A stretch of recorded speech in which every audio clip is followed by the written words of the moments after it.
Hey everyone, this is Ian Carlin. Welcome to A Mind for Fitness. I'm glad you could join me on this program today where we talk about the issues regarding health and fitness, workouts, nutrition, everything that you can think of, even motivation, and particularly motivation, because that's a big part of this channel, because we want to see you motivated to reach your weight loss goals. And if you've reached your weight loss goals, we want to see you maintain them, not fall back into old habits.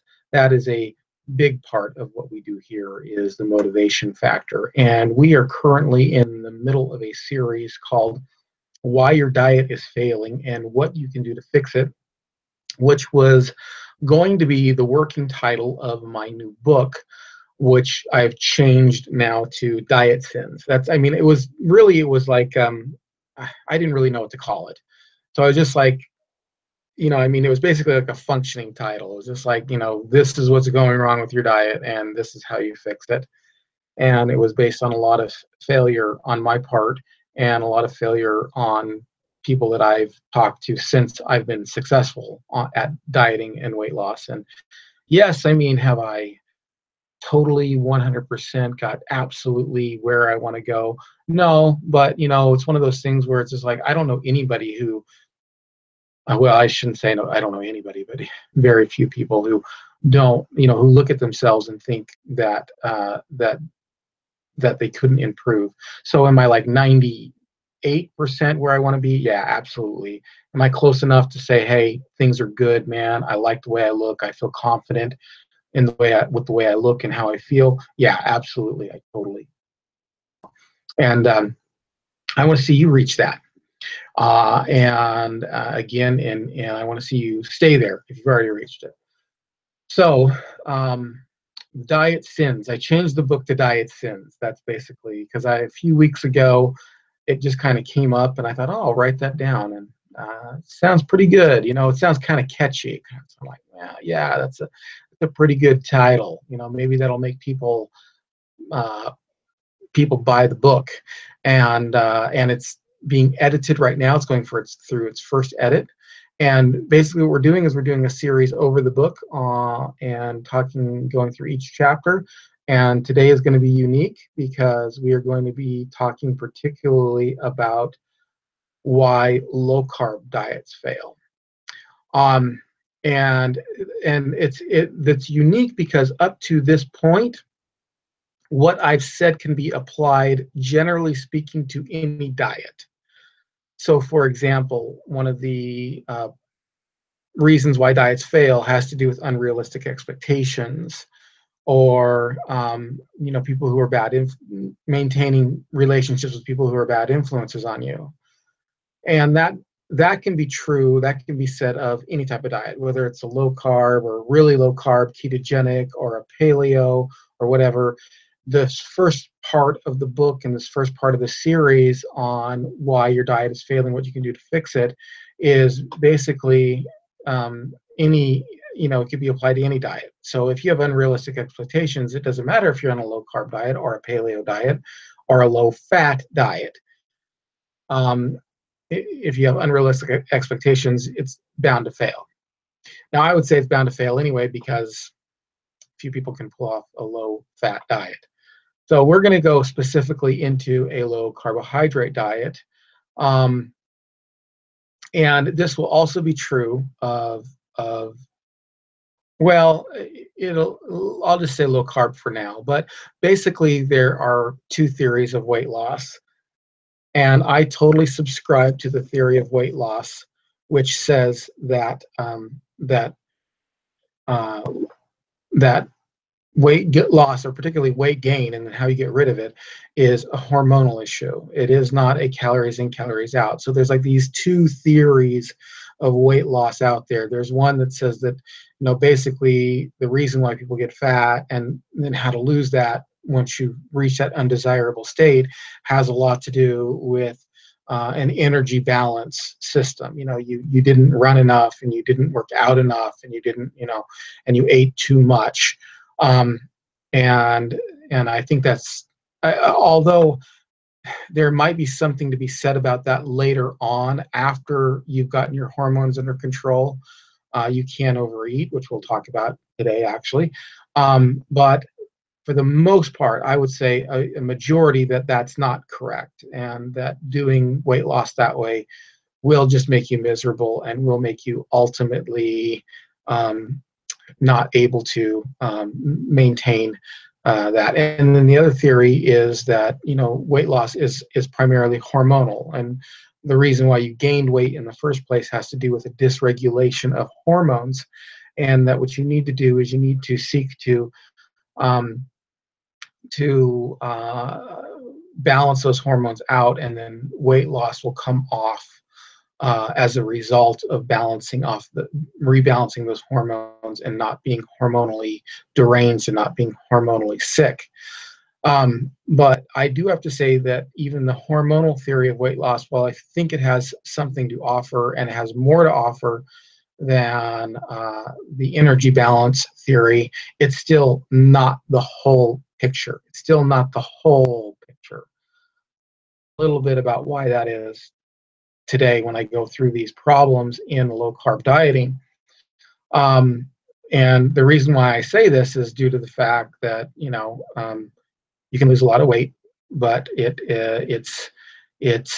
you'll stall out. And I've met people who stalled out, and we have to talk about why and what's going on. So I'm actually even already getting into some of the problems with low carb dieting, or why your low carb dieting is failing and what you can do to fix it. But I want to let people know just up front that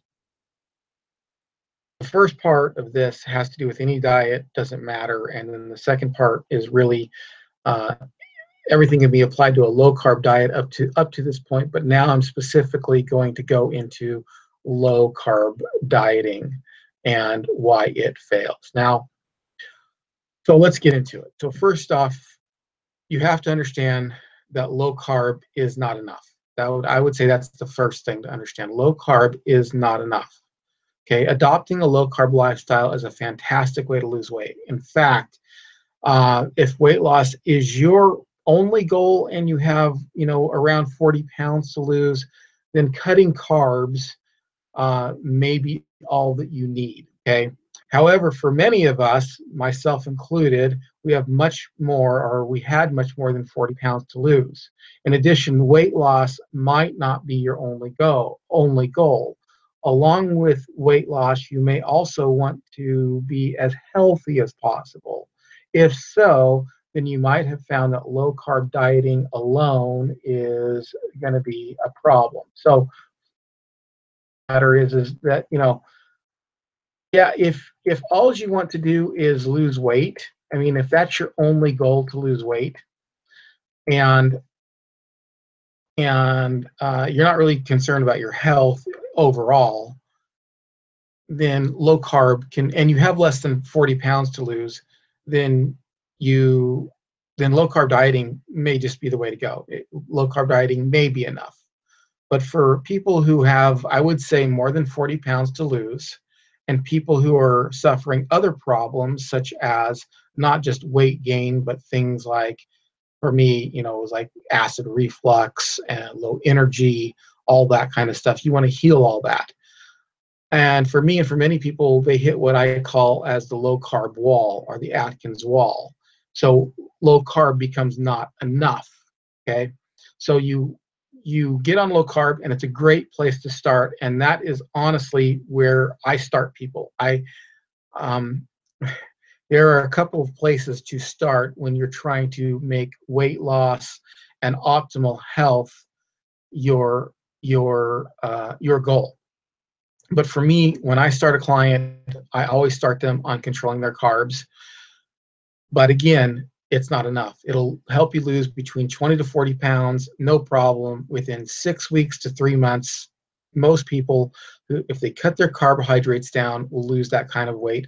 But again, if you have more than 40 pounds to lose, you hit that Atkins wall. I did. I know lots of people do.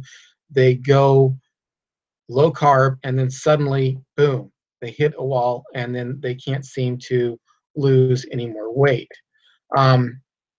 It's happened in my own life. But the problem is that carbohydrates aren't your only issue. Okay, carbohydrates aren't your only issue. There are other things that can be a problem, such as processed food, and such as like MSG is probably a big one, and oils.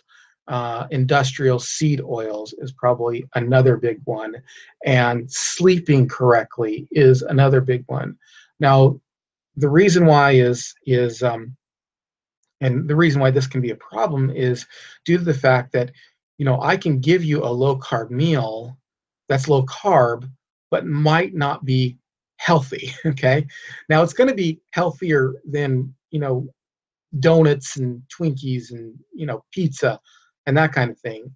But it's still not, it still might not be the best thing. So for example, if I take somebody from eating uh, donuts and Twinkies and I give them salad, but I put ranch dressing on it, and I chop up a bunch of processed meat and put it on there. Yes, if I do this long enough, that person, I guarantee, they got a lot of weight to lose, and they're going to lose 20 to 40 pounds in 6 weeks to 3 months, but then they'll stop. And the reason why they'll stop is due to the fact that there's a lot of MSG, and if they don't, exercise, and if they don't, and if they're not looking at the quality of their food, it can become a real problem. They're getting endocrine disruptors in their food. So while, for example, a couple tablespoons of ranch dressing on your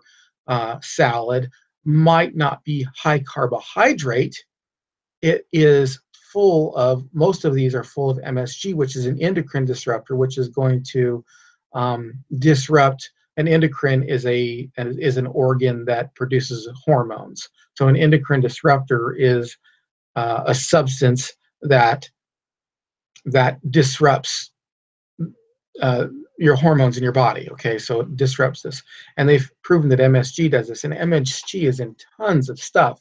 So like you might like get a rack of ribs and then like take a couple tablespoons of um, like um, what am I thinking of? Barbecue sauce. Okay, that's what I was thinking of. And you're like, okay, well, I'm under my carb count for the day because I only have a couple tablespoons of barbecue sauce. But that barbecue sauce is full of MSG and is sweetened not with real sugar, but with high fructose corn syrup. That's another problem. So the other layer to this, and I've said this before, the other layer to this is the quality of your food. Unfortunately, we have to worry about the quality of your food.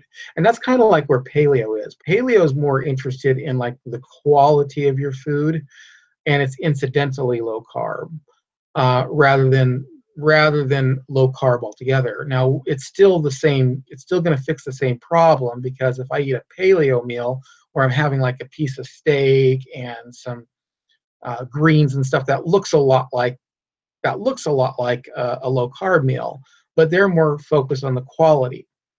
So at the beginning, you can very well get away with just cutting the carbs, but eventually you'll hit that Atkins wall, and you realize that, hey, I have to worry about the quality of my food rather than just whether or not it's low carb, because there's a lot of things that interrupt the hormones, and it's not just how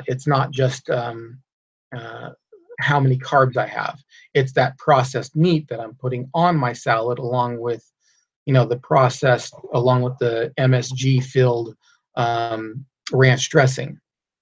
So that's problem number one, is you got to understand that low carb isn't enough. And again, it is enough if you're just planning on losing a few pounds and you're not really worried about overall health, but you're just worried about losing weight. So the next problem is too many carbs. Okay, so many times people fail on low carb diets simply because they're eating too many carbs. That's all there is to it. Now, how does this happen? Well, it happens by neglect. People neglect to check labels or look up foods online to find out how many carbs they are actually eating. As a result, they plateau quickly and get discouraged, and they go off their low carb diet, or they stop losing weight, and in some cases you can even start gaining weight. So a good example of this is what I used to eat a lot of is peanut butter. Now I know that some people will say, well, peanut butter, you shouldn't eat peanuts because it's got phytates. It's a oh, I can't remember the word now, it's escaping me. um, but anyway, let's say it's almond butter. Well, you look at almond butter and you get 2 tablespoons of almond butter, and it could be well under your carbohydrate count, but you might, you know, make a little bit of a heaping tablespoon of our almond butter. It might not be exactly, and so it adds up. You're not really on top of it. One of the oversights that I had was just simply through neglect. I've told this story before, but I'll repeat it again. I had a salad one time and I put not croutons on it. Sorry, it had uh,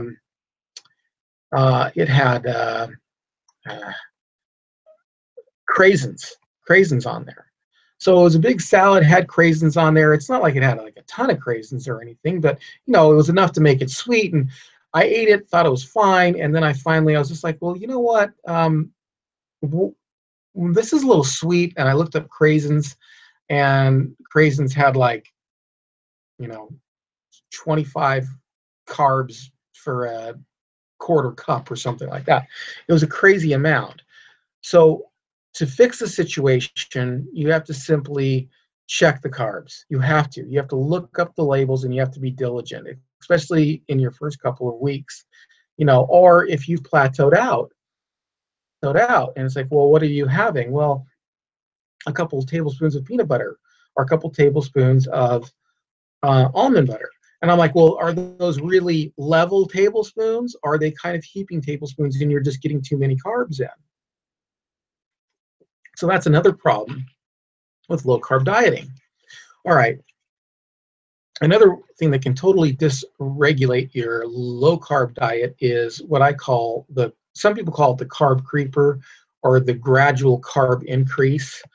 And that is simply this. Okay, you go on a low carb diet, you're losing weight, you feel good, you're feeling on top of the world, your energy's up, you can't believe that you haven't done a low carb diet before, you can't believe that you were stupid enough to listen to all this low fat and starving yourself, and you you you feel great, you feel on top of the world.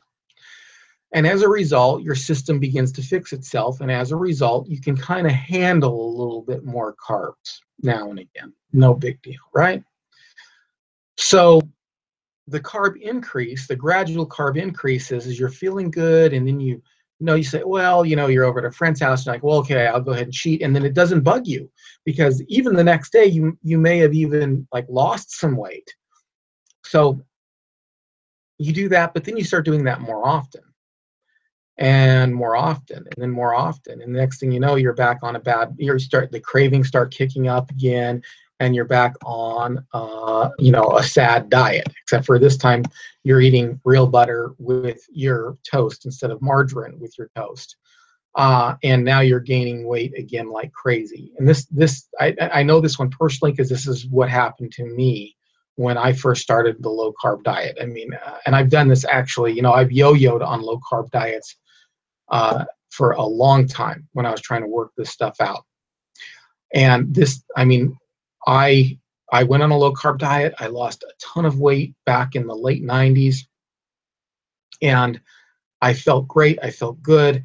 And then it was, well, I'll go ahead and have the pizza, and then it wouldn't bug me. I mean, I'd be like, oh, great, have pizza. And I can't believe I didn't lose it. I didn't gain any weight at all. It was wonderful. And then the next thing you know, it's like, well, then a few days later, it's like, well, then there's cheesecake, and then there's pizza, and then there's hamburgers.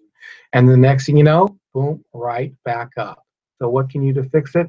Is first thing you have to realize that regaining the weight will not happen if you eat large amounts of, or sorry, will not happen. It will happen. Okay. Regaining your weight will happen if you eat large amounts of carbohydrates and processed foods continually. Okay? It will happen. It does not matter how good you feel and how many cheat meals you think you can get away with. If you keep it up, you will regain your weight. For some, just knowing this can be enough to be a deterrent. But you have to be aware of it. That, I guess, that's the biggest thing. And I would say that you have to have your cheat meals. Now, cheat meal is a hot topic, and I've talked about cheat meals before. I recommend cheat meals as long as they don't go crazy. Why do I recommend cheat meals? Well, let's face it, you're going to mess up on your diet. It's going to happen. You might as well plan to mess it up. And part of the problem with the gradual carb increase is more than likely you still crave all that same food. Well, if you just give yourself like one evening a week, like carb night, or one day a week, or whatever, or one meal a week, even like the wild diet, you're going to keep that at bay. And if you do this correctly, you won't want to cheat for another week because you'll feel sick. If you are really on a low carb diet and you really cut out the processed food, when you finally get to your cheat meal or your cheat day and you go ate crap on it and you just eat everything you want, you will be sick the next day. You will be. You'll be surprised at how much that happens. So be aware of it. Make sure you're having your scheduled cheat meals, and don't go above those. Always tell yourself, I will have that. If you're craving something, I will have that then. Look at listen to my podcast on how to beat cravings. It really works. Okay, next problem. Sorry, I'm drinking water like crazy here. My voice is giving out a little bit. The next problem is too many low-carb foods. Too many low-carb foods. So if you have too many low-carb foods, guess what? That equals a lot of carbohydrates. So I've made this mistake. All these mistakes I've made. I don't know why I'm saying I've made this mistake. A low-carb cheesecake is supposed to be, you're not supposed to eat the whole thing. It's not okay. It's not a free food. A low-carb food is not a free food. But sometimes we make this mistake or this sin. So we look at a piece of low-carb cheesecake and we think, well, it's low-carb, I'll have it. And then you're under your carbs. But you say, oh, well, it's low-carb, so I'll have 3 of them. And then you realize that you just put yourself over your carb limit and you get that insulin spike and bang, you've kicked yourself out of ketosis or whatever, and you are gaining weight again. So you do this for too long and you'll gain weight again, okay? Too many low carbs. A low carb food is just that, a low carb food. It's not a no carb food, unless you're talking about literally like a no carb food. And even then, you can have a problem, which we'll talk about in just a minute. But if you eat a lot of low carb foods, that will add up to a lot of carbs. And a lot of carbs will add up to an insulin spike, and an insulin spike will add up to storing fat. So what can you do to fix it? Count your carbs. Know how much you're eating. Don't overindulge in this.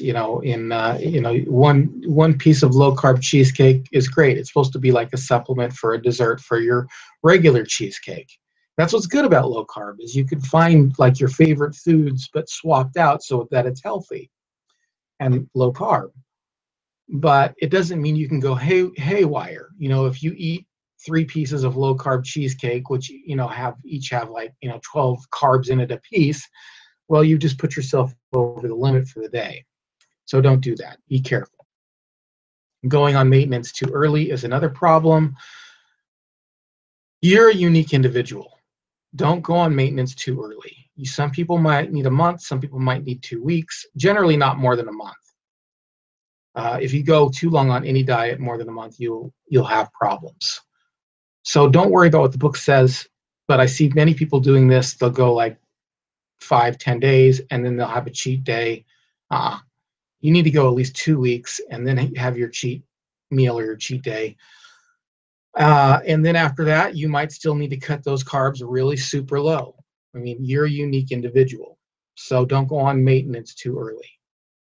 And don't stuff yourself. That's the last thing. Well, that's not the last thing. Stuffing yourself can be a problem too. So you look at a steak, you think, oh, I'll eat that whole steak. At the beginning, I don't mind. Like if you're a client of mine and I'm like, look, go haywire, have as much, stuff yourself with steak. It's still going to be better than stuffing yourself with donuts and stuffing yourself with pizza. You'll still radically reduce your insulin. But over time, you might need to regulate, just not stuffing yourself at all, because even stuffing yourself can produce insulin and produce fat storing hormone. So don't stuff yourself. And that's it. That was the final one. Don't stuff yourself, especially with protein, because too much protein can be a problem. Too much protein can equal gluconeogenesis. You guys all know about that. I'm sure if you listen to this, you know about gluconeogenesis. Protein, even protein, which is a no-carb thing, can have a bad effect. So don't stuff yourself. First couple weeks, I remember somebody told me, oh, you can have as much meat as you want. I did have as much meat as I want. And I lost 40, 50 pounds, and I stopped losing. And that was one of my problems, is I was just stuffing myself. So make sure you don't stuff yourself. And that's it. That's it. That is why your low-carb diet is failing. Believe it or not, those things. So thank you so much for joining me. If you like what you heard, please share it on your favorite social media. And you're welcome to follow me on Facebook at Facebook// A Mind for Fitness, and A Mind for Fitness on Twitter at A Mind for Fitness. All right. Thanks, everybody. Glad you could make it today. And we'll see you again soon.